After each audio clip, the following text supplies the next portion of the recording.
Welcome to Buckeyes Tomorrow Morning for Wednesday, February 12th. I'm your host, Tom Orr. The Texas game is in 199 days. The game against Michigan in 290 days. If you are planning your next event, you should make it unforgettable with Grateful Griddle, Columbus's favorite food truck, serving up smash burgers, gourmet sandwiches, and good vibes. Book your catering today at GratefulGriddleOH.com. We are talking Ohio State wide receivers today, joined by Tony Gerdeman of BuckeyeHuddle.com. Tony, you and I have been in the YouTube business and the podcast business for a while now.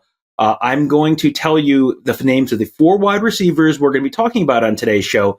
I'm going to have you tell me which one you think I'm going to put in the headline. All right, here are the four names: Bryson Rogers, Brandon Inniss, Carnell Tate, and Jeremiah Smith. Tony, take as long as you need to think about who I might be putting in the headline for this show.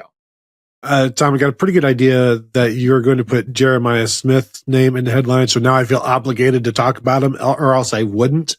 We would just move on. But since I know you're always trying to get the clicks and you're trying to get the views. I don't know why you'd want to get views on the YouTube. But if we must talk about Jeremiah Smith, fine. But can we make it quick? I mean, is there much to talk about? Well, here's what I was going to talk about with Jeremiah Smith, and we'll go through, and this is a show we're looking at the four guys who played a decent amount and played some meaningful snaps last year. I know, Bryson Rogers and Brandon Inniss did not put up huge numbers, but they were guys who you saw playing in the college football playoff and in kind of meaningful situations at times. So we're kind of lumping them in with the returning receivers. There's enough guys who were not in that group who didn't play a whole heck of a lot, or guys who are new this year who we're going to do a separate show with them, sort of doing a spring preview. But first of all, these four guys, we're going to, as you correctly surmised, we're going to start with Jeremiah Smith. I'm just going to read his stat line from his true freshman season. Again, true freshman season: 76 receptions, 1,315 yards, 15 touchdowns. Those numbers, just to put those in some historical context, for, once again, true freshman Jeremiah Smith.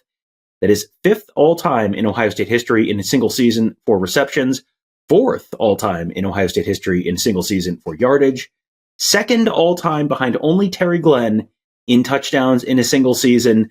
And yeah, I can hear people going, yeah, but he had 16 true. I'm going to again repeat the phrase true freshman. So Tony, my question to you, I don't think there's much to talk about with him in terms of spring ball. Is Jeremiah Smith going to break any of the single season records this year coming up as a sophomore? And I will read those numbers to you: 95 receptions, 1,601 yards, and 17 touchdowns. Does Jeremiah Smith break any of the single season Ohio State receiving records this year? Well, that depends, Tom. Does he drop his first pass of the year like he did as a rookie, as a true freshman? I mean, let's not forget, all of these accolades, dropped his first pass. Imagine what a season could have been with that catch and like a 70-yard run and a touchdown. But of those, I think the best chance is the touchdowns. And really, I'm wondering, what kind of defenses do we see against Jeremiah Smith now? Is it going to be what Texas did? Do you change what you do for Jeremiah Smith and Ohio State? Can you change what you do? So I'm going to be fascinated to see how teams handle him, because if you are a new starting quarterback and Ohio State's going to have a new starting quarterback, you telling me you're not going to be looking that guy's way? And then if there are two guys over there and you've got Carnell Tate or you've got Brandon Inniss, and we'll get to those guys, but for a young quarterback, it would be really difficult not to lean on Jeremiah Smith. Think back to the way Kyle McCord would lean on Marvin Harrison Jr., and you've got somebody that everybody knows is much better than Marvin Harrison Jr.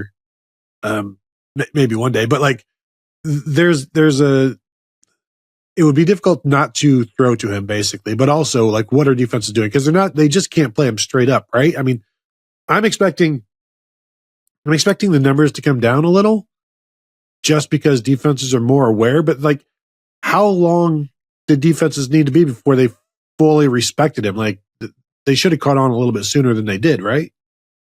They certainly should have. I do think there's a certain amount of this where if you're Northwestern or if you're Rutgers or Maryland or whoever, where, realistically, coming in we're a 31-point underdog for a reason.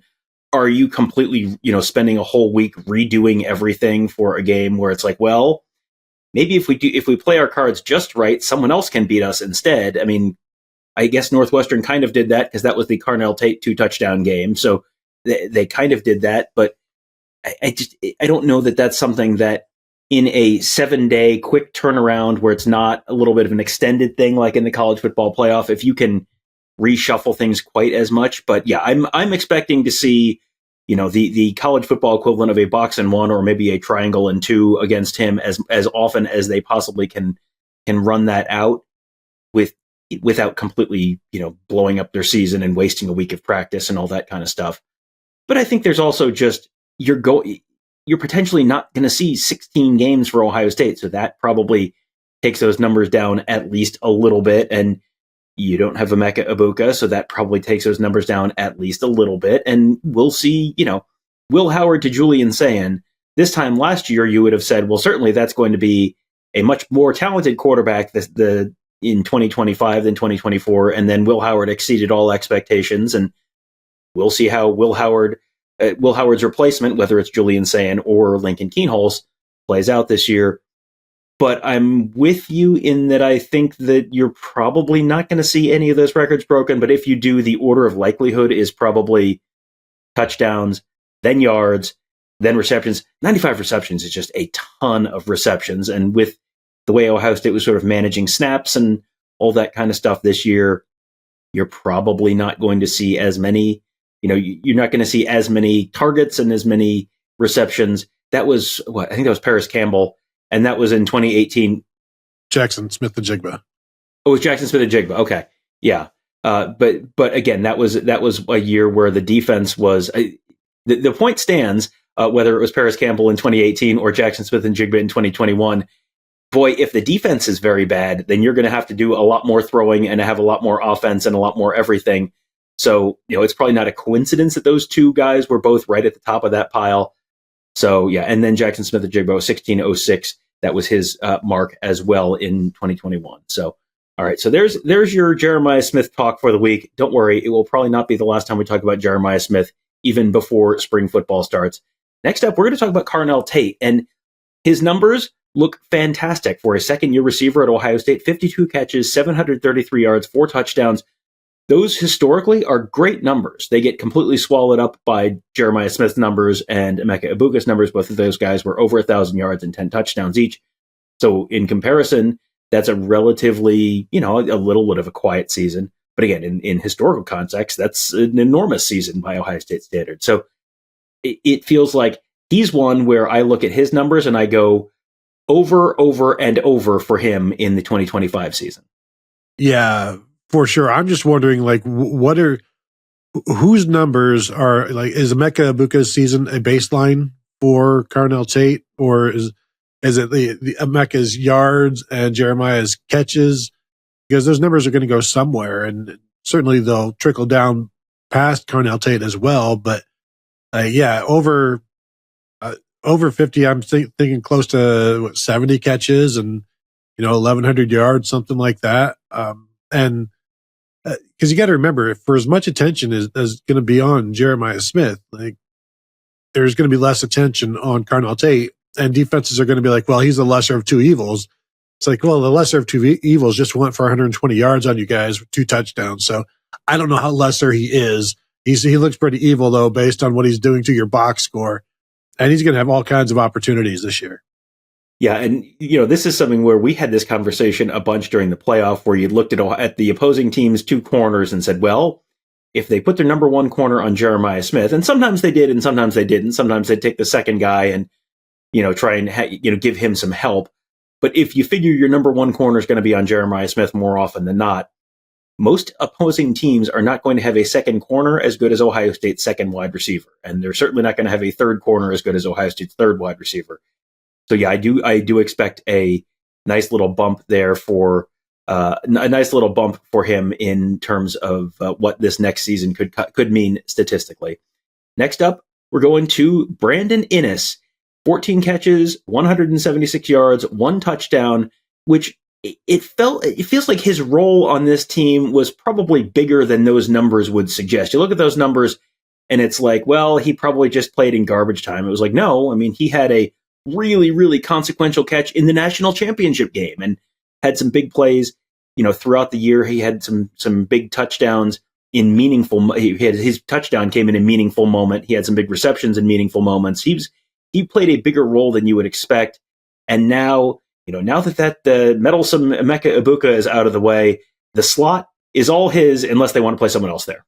Well, yeah, they'll have him as that main slot guy, but then they're also going to move Carnell Tate and Jeremiah Smith in there as well and rotate some guys. But he's been a pretty patient person, and from enrolling, you wonder if would he have seen the field more if he had enrolled early as a true freshman rather than waiting until June, because that's when his high school would let him enroll. So he kind of got a late start, quote unquote, compared to a lot of guys, and then also being stuck behind the roster that he has been so far. But now there's nothing holding him back, and so he's going to play. I'm fascinated to see what he does. Is he can he become a big play guy, or is he 11, 12 yards a catch type of guy that is just tough to cover in the slot, but he catches it and then gets tackled? Can he be something after the catch? Can he do some things like that?